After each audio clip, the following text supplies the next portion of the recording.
Caleb, 85 anos, reuniu seus filhos descendentes e disse: vamos peitar Josué, que o sujeito não está percebendo uma coisa: eu ainda não estou com as minhas terras na mão. Estão morando lá ainda os descendentes dos Enaquins, família de gigantes que moram na região. Ou eu estou com 85, vou com ele agora reivindicar a promessa de Deus para a minha vida, o que o Senhor me prometeu. Eu vou lá com ele. Chegou lá e disse isso: olha, Josué, tu sabes o que o Senhor falou a Moisés a respeito de mim lá em Cades Barneia, e o que o Senhor me prometeu, porque eu perseverei junto contigo de nós acreditarmos no Senhor e servirmos ao Senhor. Passaram-se 40 anos. 45 anos, eu tinha 40 anos naquela época. Passaram-se 45 anos. Eu sou agora um homem de 85 anos, só que tem um detalhe, vou falar um negócio para ti. Eu tenho a mesma força que tinha naquele tempo. Forçou a barra um pouquinho, né, irmão? Aqui para nós. Forçou a barra. Um homem de 85 anos não tem a mesma força de um homem de 40 anos. Isso é otimismo. Isso é muita fé. Isso é, sabe, é uma dose tremenda de gana, de garra que o sujeito tem para dizer um negócio desse. Ele era tão otimista, cheio de fé, que disse: olha, estou do mesmo jeitinho, aquela história. Eu estou no ponto para entrar para a guerra e voltar. Agora deixa eu te falar uma coisa: me autoriza eu ir agora e conquistar as terras dos Enaquins, os montes, os vales, tudo isso. Estão lá os gigantes. Eu vou conquistar e me apossar, porque o Senhor me prometeu, ok? Josué não tinha o que mais dizer. O sujeito reivindicou as bênçãos dele, lembrou que Deus tinha falado a Moisés e através de Moisés: eu fui fiel com você no tempo todo, conquistamos o que está para trás. Agora, por favor, me libera, me autoriza, que eu com os meus descendentes, os homens que pertencem à minha tribo, nós iremos vencer os Enaquins. Provavelmente Josué não tinha autorizado até aquele tempo, porque ele acreditava que ele não dava conta do recado. Ele disse: eu vou. O autor aqui conclui dizendo o seguinte: que ele foi e conquistou, e portanto Hebrom até o dia de hoje é de Caleb. Portanto, quando escreveu o texto, Caleb estava lá com todos os seus descendentes, se apossaram, eles venceram os gigantes que lá estavam. Essa é a história. Mas o que vamos tirar daqui, pastor Antônio Segueira? O que você quer numa noite dessa, que sexta-feira a gente sai de casa, o Gilberto e a Débora e muita gente nos convidaram, a gente vem para cá para você contar essa história? Por favor, eu podia ler isso na Bíblia. Não era só isso que eu queria contar. Isso é só parte da história. Eu descrevi o acontecimento. Agora eu quero tirar lições com você. Esse texto brilhou para mim. Foi um texto que eu ouvi o Senhor falando para mim. Aqui tem princípios fantásticos. Primeiro princípio, eu chamaria isso, se eu fosse colocar num livrinho assim, eu escrevo alguma coisa, eu diria assim, ó, 5 passos para você alcançar vitórias na sua vida, conquista na sua vida. Tem 5 princípios, 5 passos aqui, baseado nessa biografia. 5 passos. Eu quero dar essa dica para você essa noite. Deus vai falar ao seu coração, você vai ver isso. Primeiro, você, para conquistar alguma coisa, você tem que ter uma promessa. Você tem que ter um sonho. Você tem que ter uma ideia. Você tem que ter uma visão. Primeira coisa. Tá, pastor, e como é que a promessa chega para nós? Fácil. Vem de 2 caminhos, 2 maneiras, 2 vias. Deus pode falar para você. Ele promete isso para você. Vários modos Deus fala conosco, através da palavra, numa pregação. Você ouve a palavra, e naquela palavra, naquele sermão, naquela fala, lá tem uma frase, uma proposição, e foi direto para você. Isso é uma promessa de Deus. Pode ser através de um sonho, Deus te deu sonho mesmo. Sonho. Pode ser que você estava lendo a palavra e Deus falou contigo. Pode ser que Deus usou uma pessoa mesmo, e a pessoa foi usada pelo Espírito Santo, e Deus falou para você, Ele fez uma promessa para você, ok? Essa é uma maneira de vir. A outra maneira é Deus falar a nossa consciência, nosso coração. Romanos no capítulo 8, verso 16 diz que Deus fala ao nosso espírito. Está escrito? Romanos 9, Ele fala a nossa consciência. Paulo disse que tanto querer como efetuar vem de Deus, ou seja, a ideia e a realização vem dele. Quando tu anda dependente de Deus, que tu está buscando o Senhor, tu sabia que as ideias maravilhosas que chegaram à tua cabeça vieram diretamente do Senhor? Foi Ele que põe no teu coração, Ele que coloca. E pode ser que isso veio numa ideia. Quando veio uma ideia, e esta ideia se transforma numa visão, num sonho, Deus faz com que isso seja na sua vida a promessa dele. Você entendeu o que quer dizer? Duas maneiras: você recebe a promessa primeiro e depois tu sonha, tem a visão, todo o ideário da caminhada, você tem todas as ideias. Ou então, primeiro ele dá a ideia, ele dá a visão, e isso se transforma numa promessa.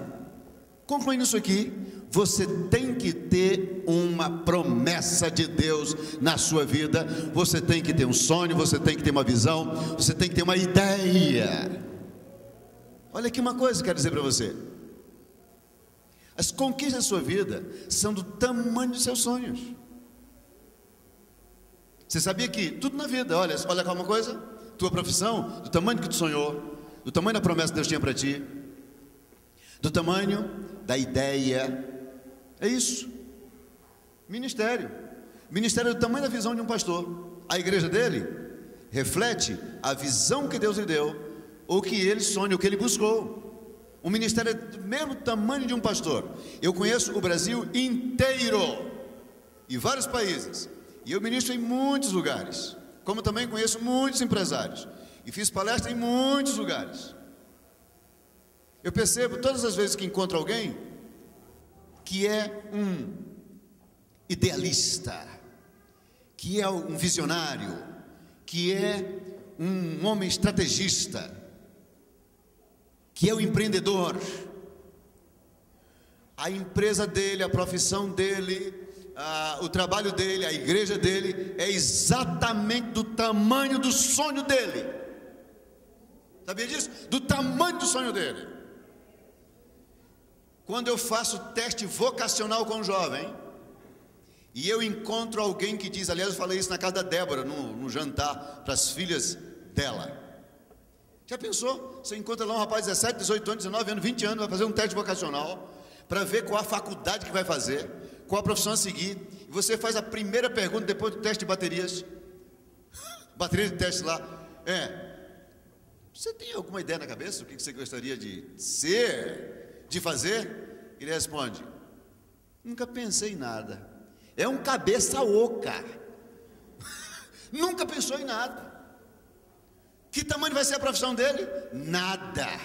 Que tamanho vai ser as realizações dessa pessoa? Zero.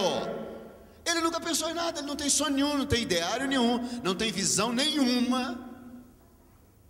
Por isso, nós não podemos viver sem promessa, sem sonho, sem a ideia, sem a visão, ok? Vou repetir: aquilo que você vai conquistar na sua vida é do tamanho do seu sonho, da sua visão. Deus chamou Abraão e disse: Abraão, vem cá, sobe aqui nesse monte, olha para o norte, para o sul, para o leste, para o oeste, tudo que tu vês eu te darei a ti e aos teus descendentes. Abraão olhou, e diz a palavra que ele saiu dali, armando a sua tenda de lugar em lugar. E qual foi o resultado? Os anos se passaram, e os descendentes de Abraão habitaram a terra, se apossaram dela, ainda hoje estão lá. Você imagina se Abraão tivesse um binóculo potente naquele tempo, e ele mirava assim no rumo lá do leste, do oriente, Ele tinha alcançado Bagdá, daqui de distância ali, 1.200, 1.100 quilômetros. Tinha alcançado o Iraque, todo era dele. Não tinha nenhum problema, porque ele tinha abarcado Síria, Assíria, Jordânia, tudo que você tem, do Egito, passando até na Mesopotâmia. Tudo isso seria de Abraão se ele tivesse enxergado. É que o sujeito não tinha para binóculo naquele tempo. Tu já pensou o sujeito com a lupa daquela, uma luneta potente? O que ele visse, tudo seria dele. Sabe o que o Espírito Santo está ministrando para você essa noite? Veja um pouquinho para além do muro, olha para frente confiando no Senhor, tenha uma visão grande e ampla, deixa dessa visãozinha pequenininha. Quem tem visão bem pequenininha é porco. Você percebeu que porco olha para onde? Para baixo. Por isso que porco só tem a comida dele, e se o dono der, só olha ali para baixo. Porco não olha para cima. Nós não podemos ter uma visão assim de suíno. Nós temos que ter uma visão grande. A visão é de águia mesmo, que vê longe. Está na Bíblia, não estou inventando. Não estou fazendo uma palestra para você aqui, motivacional, porque eu sou um psicólogo clínico, nada disso. Eu estou mostrando que Deus usou. Isso é uma estratégia tremenda. Deus usou isso com Abraão. Olha, meu filho, olhe para lá, para cá, para lá, para cá. Olha aqui, já vi. Rapaz, tu olhou direito? Vi. Pois o que tu viu, eu darei a ti e os teus descendentes. Enquanto eu prego essa noite, você está começando a pensar em algumas coisas. Pois olha só, essa promessa, este sonho, esta visão, tu vais alcançar se você seguir os outros passos. O cemitério está cheio de gente que tinha promessas, que tinha sonhos, que tinham visões. Está cheio, sabiam disso? Sabe o que aconteceu com essas pessoas? Eles não deram o segundo passo. O segundo critério: não crerão de verdade. Caleb diz: eu naquele dia, eu acreditei e perseverei em seguir ao Senhor, o que o Senhor disse. Isso que ele fala. Então, quem tem promessa pode morrer. Agora, quem tem promessa aí, passa para outro passo: crer. Ah, meu filho, agora sim, agora a coisa é firme. Crer, acreditar. Você tem que acreditar. Quando você acredita, você passa para uma coisa que todo mundo faz. Quem crê começa a analisar, mensurar, medir, palmilhar. Ele começa, que é o sonho, que é a chegada antecipada daquela realização. Você já fica pensando o tempo todo. Olha aqui uma coisa que eu quero dizer para você, meu irmão. Aqui profissionais liberais essa noite, tem empresários, tem pai de família, mãe de família, profissionais, jovens que vão alcançar alguma coisa. Te dizer o que é para ti. Tu tem a promessa de Deus? Tem um sonho? Tem uma visão? Creia.